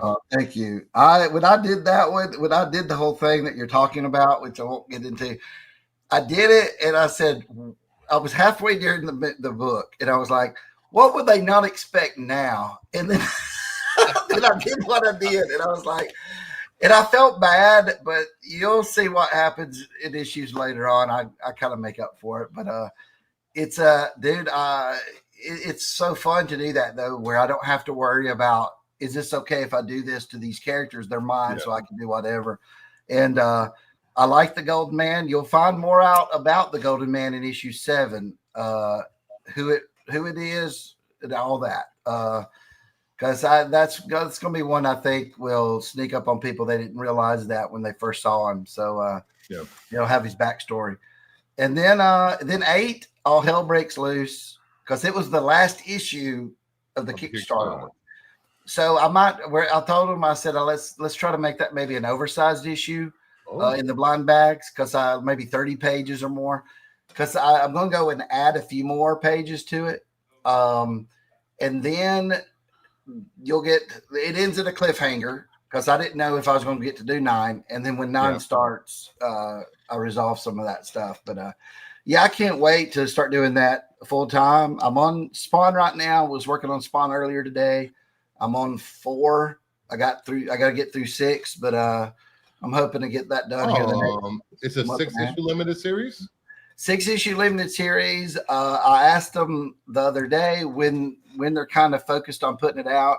They're saying first of next year at some time. So I don't think it'll be, because you do have to solicit so far in advance. I didn't think it would be here. Like, we're already soliciting November right now for the monster blind bag, the Krampus ones.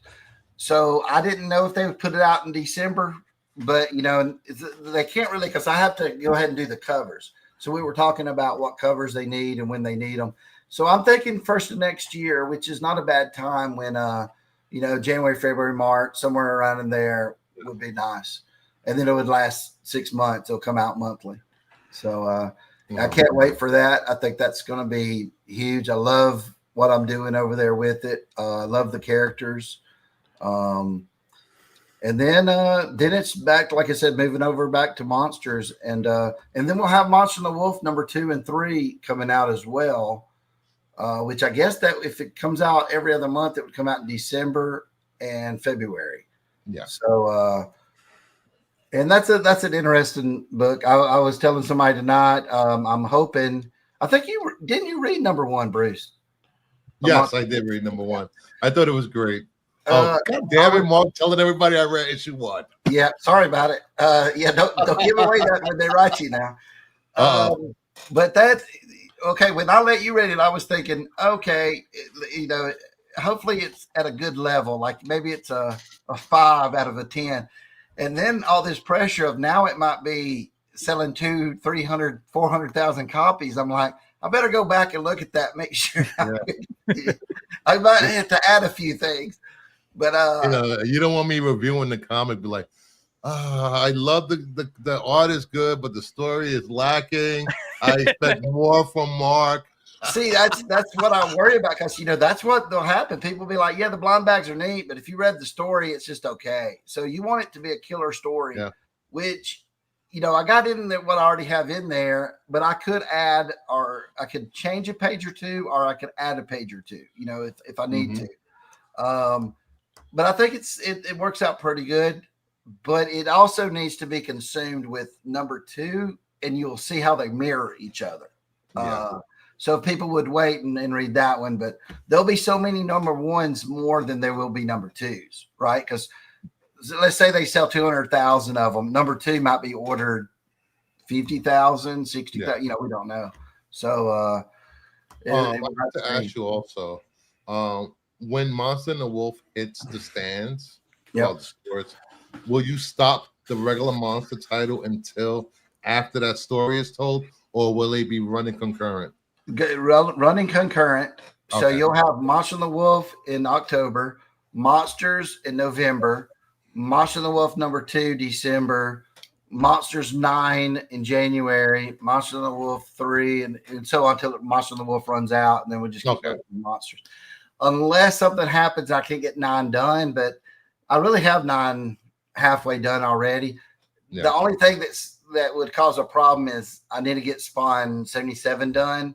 And I'm hoping to get it done by the end of September, or you know, it might be 1st October. So when it's done, I'm moving right into Monsters. So and I've kind of stopped all of the cover work because that's my passion. If I could only do one other thing, it would be just doing the Monster series, right? I mean, that's what I want to do, and we're high in the number of units selling every month. So I would rather do my book than do a cover for somebody's book at a big publisher that's number 100 if we're number 30. I mean, it'd be crazy not to do my own stuff. So, so that's why I'm kind of everybody who's writing me saying, will you do this or that? I'm always saying, hey, I got to get Spawn done, and then I'm focused on Monsters. So, will the Monsters of the Wolf Kickstarter come out before the books come out? Yeah, we have it right now. We're going through it. I have a team going through each one, make sure the damages. I'm real particular. I like to make sure if you're paying $25 for a book or something, I want to make sure that book is pristine. Or you might be paying $100. You know, I had different levels, and there's things like when they put them in the box, there's where they call it staple impressions, where it'll get on another book. It'll have the staple kind of impression. Yeah. I set those aside. I want to try to make sure we have all of them in pristine condition, get all the damages off to the side, count everything, make sure we had what we're supposed to get from the printer. We're hoping to be done with that phase by the end of this week or by Monday. Yeah. Then I will sit down and start signing where I have, like, if it was only 100 made, I said I'm going to sign the back and number each one through 100, 2 through 100. Yeah. So I'll be doing that next week. And then we're waiting on the T-shirts, which should be here, I would say, about maybe next week. It was supposed to be August in the 20s. And then we're ready to start shipping. So we hope to ship out. It'd be nice to start shipping books before the end of August. Yeah. And nice.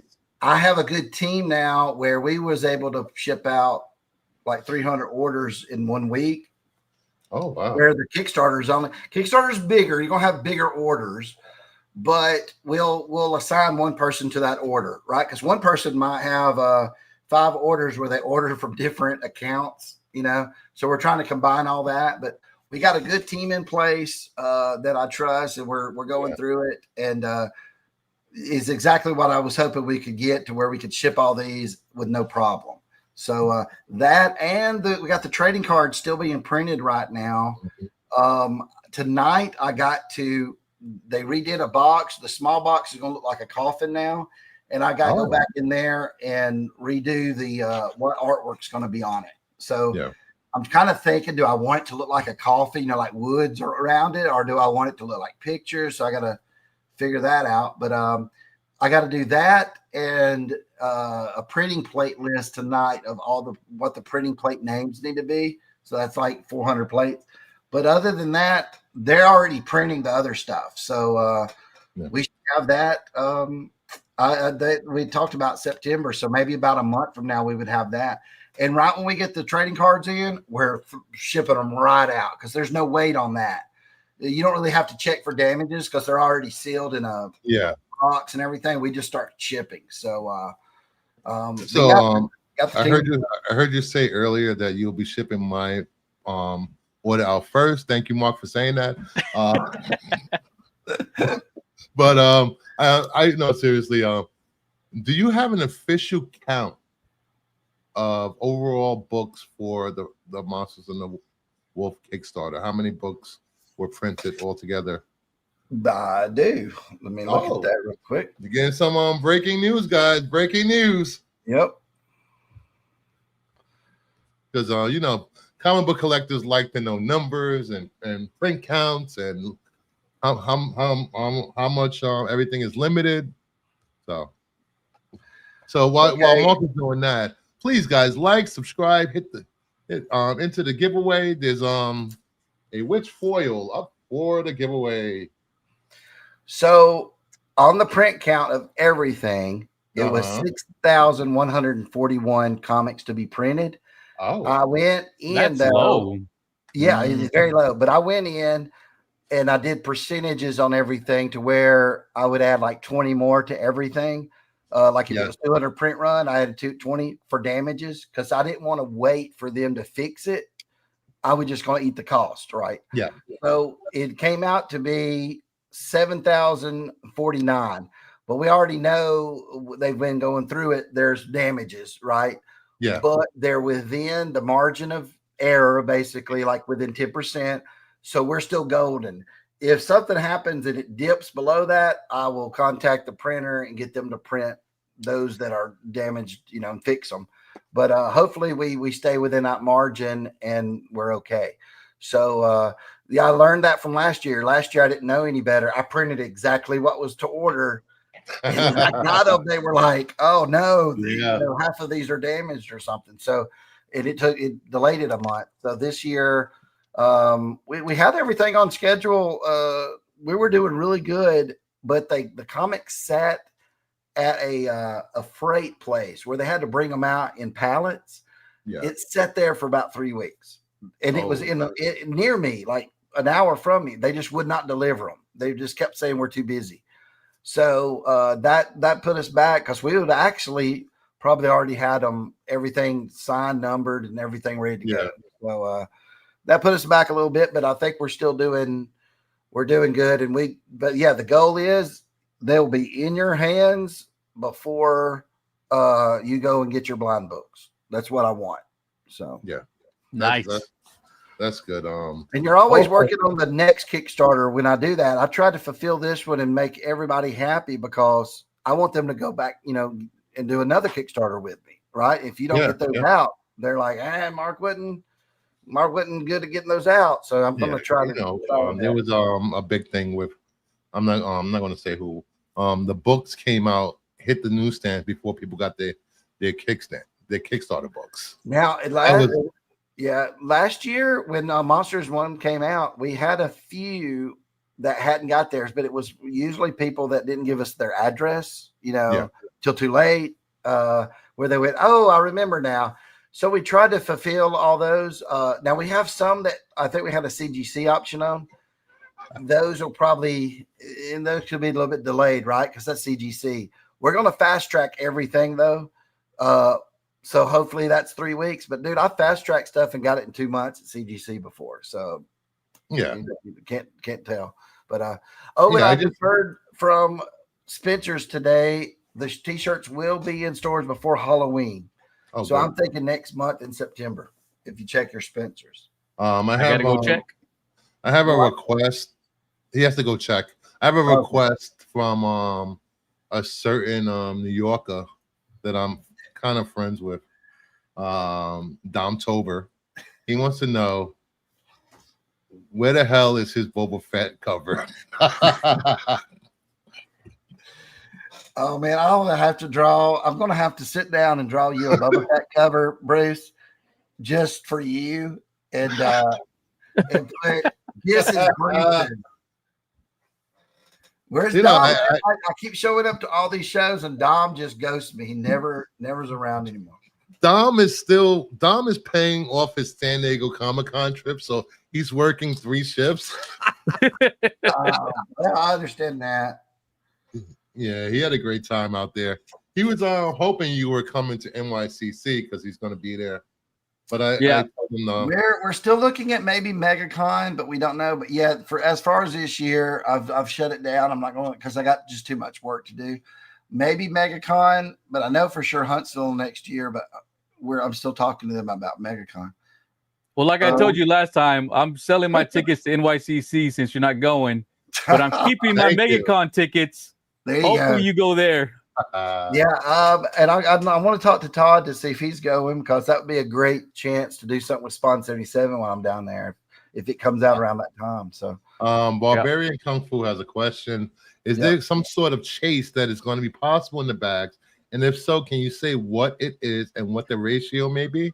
oh gosh, a lot of chases. So you have your base covers are around 35 covers, right? So those are all printed the exact same amount. So the odds of getting that would be the highest. But the next thing would be foils. They're 1 in 14 bags will have a foil in it. That's the odds. You know, don't hold it against me if you buy 14 and you open them all up and there's no foil. Of course, all of them could be foil, you know. But the foil is going to be versions of the base ones we've actually, you know, made full versions of, but their print runs lower. Then we have glow in the dark covers that only 500 will be inserted. 5 of those at 500 a piece. Black and white covers, 500 a piece at 5 designs. And then, like I said, we're adding 9 Night of the Living Dead covers that will be on cardstock. 500 of each one will be printed. They'll be thrown in there. And then we also have trick or treat covers or trick covers that are kind of neat. I'm going to show some of those off maybe this week. Those are good. Those are printed a little bit less than the base as well. Maybe around a foil. I have to look. And then we have the golden ticket. It's called the 13 Unholy Grails. That'll be a piece of paper, you know, kind of like a Post-it note or something slid inside the comic. People were asking, like, would it be on page 1 or something like that? You know, so there's your favorite golden man. So, you know, put in there, but it's not going to be a trading card where you could maybe fill it. You get what I'm saying? It's going to be thinner paper than that. Yeah. And it'll be put in there. Probably, I don't know if they'll put it in there on the, you know, the half like this, because it might, I don't know, that might be on page 4 or something. I don't know. But they're going to put that in there. Then they're put it in the bag and seal it. So there's no way, if you know what the bags are, there's no way it can come out. All right. It'll just be sealed in there. So the paper will, that thin piece of paper that's going to be the golden ticket is not going to impact the weight of the book, where some people can weigh the books. Right. We want it to be the thinnest thing that they could print on, because, you know, almost like tissue paper. Whatever they got the print, the thinnest is what we wanted, because we know people are going to try to weigh it. They're going to weigh foils. They're going to weigh the cardstock and all that kind of stuff. So we want it to be where you just don't know. So we, again, 13 of those, and those are going to be recolored base covers that I'll like change something on and make it a 1-to-1. We're going to get printed, and then I'll get them CGC'd, and then I'll send you that when you get that. And we have the way we did it, we put a 9-digit code on the back. No one knows. There's 13 of those 9-digit codes, right? Randomly made for us. And you would have to take a photo and give us the code so we can verify it. And it's only used once. So okay, I was gonna ask you, like, what happens to that paper like when I win 2 of those tickets, do I have to send it off, or can I keep it so I can get it framed and CGC'd? Keep the ticket. We would just need a photo of it, and we would need to see the number on the photo, but we'd also want you to give us the number too. But we can really see it from the photo, because there's no way you're going to guess the 9-digit code. If you sit there and send them in every day, different ones that ain't real, then we're probably banning you, saying, okay, he's just guessing, you know. Yeah. So that's why we have to see a photo of it. But it'll say on the front side, you know, here's the email to you know, send the photo and everything to, and what you're getting. And on the other side, it actually shows you the code. So it's a cool piece of paper, though. I would keep it and frame it. Oh yeah, definitely. So go to Huntsville, get it autographed. I'd be awesome if somebody brings one to me. That would be neat. I'll bring you the 2 I win. Okay. That's I'm gonna send you my Mark. I'm gonna send you my issue number 1 blank cover so you can do a Boba Fett sketch on it. So I'm like, haha, Dom, haha. But he has a sketch. He has a Slayer and it says Fett's high. That's Should be happy with that. Get out of here, Dom, if you're watching. Mark, I know you're busy with all the covers and the Monsters of the Wolf and your Spawn 77, but if you ever get asked to do maybe an Alien cover, I would love Ripley and the Power Loader versus the Queen. That would be amazing. My son will not let me get away with not doing an Alien cover. He's a huge Alien fan, which I love Alien as well. I would do, yeah, that's one that when I talked to Marvel about things that I would be wanting to do over there, I told them I really like their Fox properties that they got, Alien, Predator, the Star Wars stuff, of course, that they have. So I'm hoping maybe to work something out, maybe in 26 over there to where I would have the time and they would give me the right property where I could do something like that. Because there's list of characters and stuff like that and properties that I really want to work on. It's not money wise. It's just like it would be a dream to be able to do that, right? To sit up on my wall. So, I don't want to keep you talking for the rest of the night. It's a Tuesday night. I know you have a lot of work to do. I want to thank everyone for hanging out with us for the Red Shirt Show, where we talk Star Trek. And I didn't know this until Mark won Jeopardy that he's a huge Trek fan. Look at that guy. Hopefully I can get you to come back and defend your title on Jeopardy one Friday or Sunday. Yeah, that would be fun. Make a Mark Spears monster category, though. That's all I'm asking. Listen, if I beat you out in a Mark Spears monster category, there's something wrong, Mark. If you do, I will send you a free something. I'll find something rare that I can send you. Where's this? Let's do this giveaway before we get out of here. I forgot about this. Where is it? There we go. All right. Hashtag Star Trek for a hashtag Trek for the which 1 in 50 from Monsters number 6. All right, and the winner is anybody but Terry Floyd. Big hits, no whammies. No whammies. Oh! Hey, there you go. Yes. I got the witch cover. Yes. Nice. It's all in my favor, man. The world is my oyster. I got a new hashtag. I got a new hashtag up. I will be talking about people will be talking about me tomorrow. I read the giveaway so Spears can win his own book. Who do you want to give it to in the chat? Anybody in the chat you want to give it to? I don't know. Let's do it again. Just redo it. Let's redo it. All right. Redo it because I don't want to play favorites. I like all these guys. I'm glad you like them. I don't like most of them. All right, Drew again. Let's go. Terry Floyd calls shenanigans. Shenanigans. I told you. Rigged.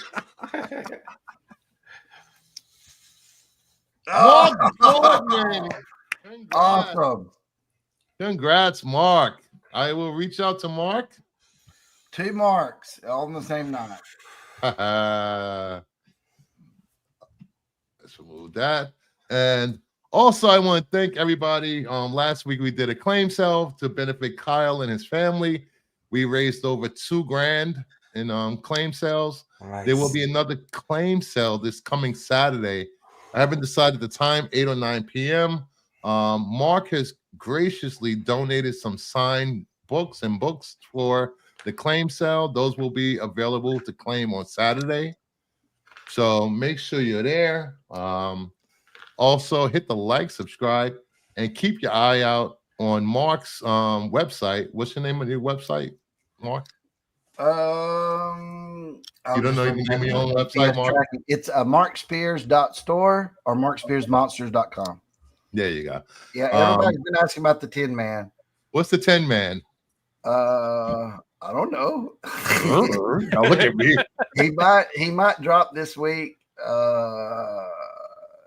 I talked to my wife earlier because somebody said, "Hey, when are you going to drop it?" And I said, "Well, because one, she's the boss. Two, we had things we had to get done first that more priority. So I think we'll probably do it this weekend." People are asking, like, can I limit it one per person? I'm going to try. I think Shopify. I got it limited to 3. I don't know if it works, but I think I got it to 3 right now. I'm going to try to limit it to 1. What we might do, and I would put this on social media, let everybody know, drop half of them Saturday, half of them Sunday night, same times. That way, if something happened, some people work or they're busy, and I don't want to penalize somebody because hey, we dropped those. Now there's no more left. So you sure you don't want to? You sure you don't want to drop it around the time we're up for 5 a.m.? Me and Mark are always up late. Yes, I might drop it at 4. That would be good. Then just go on to bed. That would be nice. Yeah. So I might drop it around. I don't know. I'll have to decide like midnight. Maybe I could do it earlier, but I'll have to figure it out. But yeah, we're trying to figure all that out. That'll be the first drop we've ever done. We did the Farley stuff. I didn't even have it up there like correct if people was already buying it. Yeah. Like I hadn't even entered the shipping ride in there and all that stuff. So they were just checking it over and over, waiting for us to drop it. So we'll figure it out and get it going this weekend. Once we do that, then we have the bride with the new haircut. We have a bride Frankenstein cover that's never been released that I want to drop those. So we'll do that in the future. So yeah. And in case you guys didn't know, there's a cardstock, a foil, and a metal cover. The cardstock is $199. The foil is $50. We had 50. We don't even have 100. No, it's we had. You talking about the numbers that made? The foil is. We had 50. We're supposed to have 100, but we had so many damages. I even had to put in my comp copies, so I don't even have no comp copies of it. So there's 50, 113 cardstock, 7 metals. So it's kind of weird, but we didn't catch it. It's not really damages as much as printer. I would call it printer error, where there's like goop or something on it where it got imprinted, and I'm like. It's too. You could send it to CGC and they might say, "Oh, that's a printer thing. It's okay." But I was like, "I'm not selling that. I just can't. I'm just going to." Will it be destroyed? The what? Will it be destroyed? Yeah, I'm going to destroy all those extras. We might even make a video of it and put some fire on them and. So, but yeah, all those are going to be destroyed. The metal, I think there was 2 damaged on it or 3, and it was on the back. Where the regular book is, it had some lines. Nice. On it. So, yeah. So with that, 9. Wow, it's good. 9. I can't even get a 9.8 on the goddamn metal. Sometimes. Man, that's some bad luck. Sometimes, as you have a box full of spears that are 9.8s. I have 4 boxes of 9.8 spears books. Oh. Well, then quit crying. I'm not crying. I'm just expressing my grief with CGC. That's all. That's not crying. Go to PSA. We'll probably be dropping some CGC books on eBay here the next day or so because my son does that, and we've been busy doing other stuff. So I think he's finally gonna. We got boxes of CGC we made just to sell, so we'll be putting some of those on there. And they're like 9.8s and stuff like that. So when can people expect you to start your eBay live shows? Because you are entertaining as hell. I would like to, but they're trying to onboard me. I think they wrote me today trying to get a date to walk me through things. But man, I mean, walk me through it. Let me get going. I would rather have released 10 men that way so I can actually say, okay, we'll start with 20 of them. Let's sell that. Okay, here's 20. Then I can make sure it all works. So who knows? We might do that if they tell me they can onboard me quick, but we'll see. But I would love to get to do that if we can get it done soon. So if that's the case, Spoonman is the king of drops on whatnot in eBay Lives. He never misses with the drops. He's got me a few drops. Thank you, Spoon.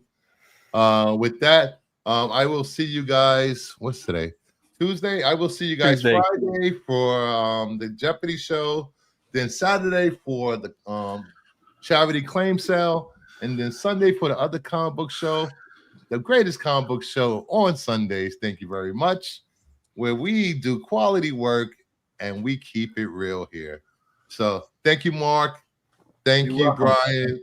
Thank you, Nerdy, for showing up. And we will be reviewing episode 7 of Strange New Worlds next week, and Star Trek: The Search for Spock next Star week. Trek 3, man. Can't Star wait. Trek 3.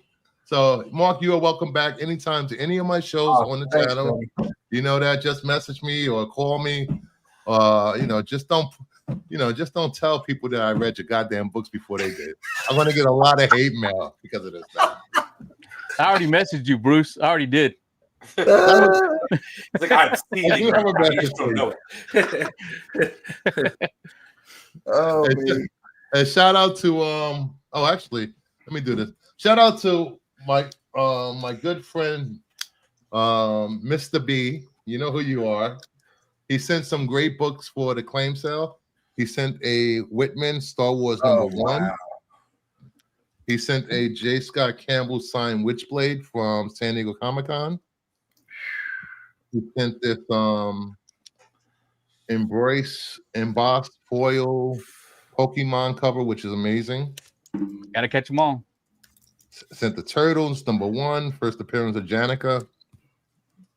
For all you web heads, there's some Spider-Man gonna come up. This one is limited to 400. We have a DNA X-Men foil, Oh, that's gorgeous. really good. We have this medicine. What's it? Medicine? Medusan. Medusan. The son It of was a Medusa. good read. It was a good read. Oh, and it's signed. And a little No remark. yeah, signed You should by see the foil they did. Cameron Johnson. Yep. And then we have what is this? A Capture Collectibles exclusive variant, black and white, ultimate spot foil, limited to 150. This is 106 out of 150. Touch foil, beautiful cover. Oh, wow. That is pretty cool. That's pretty. And the last thing Mr. B sent was this beautiful Captain America 109 for the claim sale. Oh, wow. Oh, that's pretty. So, thank you, Mr. B, for being a great friend to me and Mark.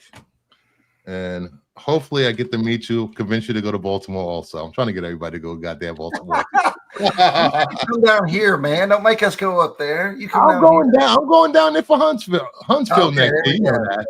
That'll be awesome, buddy. That'll be awesome. I'll I'll Bruce. give you a bunch of comics to proofread for me before they come out to anybody else. God damn it. And I'll take pictures of you sitting there reading them. How long ago was that you gave me issue 1 to read? I think it was before the Kickstarter was. I sent it to printer because I was trying to get someone's view on it. Melissa read it at the same time you did. Yeah. She said, makes sense. And I was like, okay, it makes sense to you, but is it good? So I sent it to you and you were like, hey, that's pretty good. So I thought, okay, maybe it's good. So, it's just hard to tell when you're doing it yourself. You don't know like what level of good. So it was probably back in May or April. Yeah. Around And not one hint of the story has leaked from these lips or pages from this guy. I need a city number 2. I need to see what your thoughts are. Nobody's texting me again. Nah. No, I put So it I in the was- chat this time. Oh, you did? Hashtag jealous. Hashtag jealous. Thank you, everyone in the chat. Please hit the like, subscribe. If you're watching on the replay, leave a comment, subscribe, and I will see you guys next week. We are out of here. Later, Trekkies.